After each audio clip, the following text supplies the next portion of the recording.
பிறப்பு இறப்பு பதிவுக்கான சட்ட திருத்த மசோதா எதிர்க்கட்சிகளின் அமளிகளுக்கு இடையே மக்களவையில் நிறைவேற்றப்பட்டது. மக்களவை இன்று கூடியதும் தில்லியில் மாணவர் மீதான தாக்குதல் குறித்த பிரச்சனையை எழுப்பி எதிர்க்கட்சிகள் அமளியில் ஈடுபட்டனர். இதனால் கூச்சல் குழப்பம் ஏற்பட்டதால் அவைத் தலைவர் ஓம் பிர்லா முதலில் நண்பகல் வரை அவையை ஒத்திவைத்தார். மீண்டும் அவை கூடிய போதும் காங்கிரஸ் உள்ளிட்ட எதிர்க்கட்சி உறுப்பினர்கள் தில்லியில் மாணவர்கள் தாக்கப்பட்ட சம்பவத்திற்கு உள்துறை அமைச்சர் அமித்ஷா விளக்கமளிக்க வேண்டும் என முழக்கமிட்டு கடும் அமளியில் ஈடுபட்டனர்.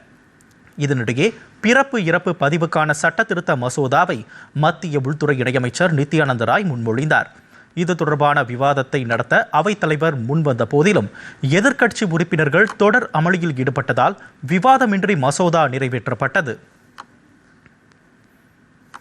ஆனால் விவாதத்திற்கு ஒத்துழைப்பு அளிக்காமல் அமளியில் ஈடுபட்ட காங்கிரஸ் உள்ளிட்ட எதிர்க்கட்சி உறுப்பினர்களுக்கு நாடாளுமன்ற விவகாரங்கள் துறை அமைச்சர் கிரண் ரிஜிஜு கடும் கண்டனம் தெரிவித்தார்.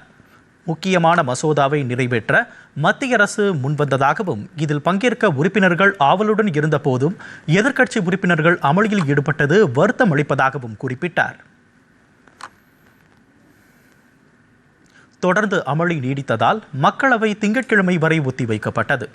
இதேபோன்று மாநிலங்களவையில் வினாத்தாள் கசிவு தொடர்பான மாணவர் போராட்டத்தில் போலீசாரின் நடவடிக்கைகளை கண்டித்து எதிர்க்கட்சி உறுப்பினர்கள் கூச்சல் குழப்பத்தில் ஈடுபட்டதால் மாநிலங்களவை திங்கட்கிழமை வரை ஒத்திவைக்கப்பட்டது.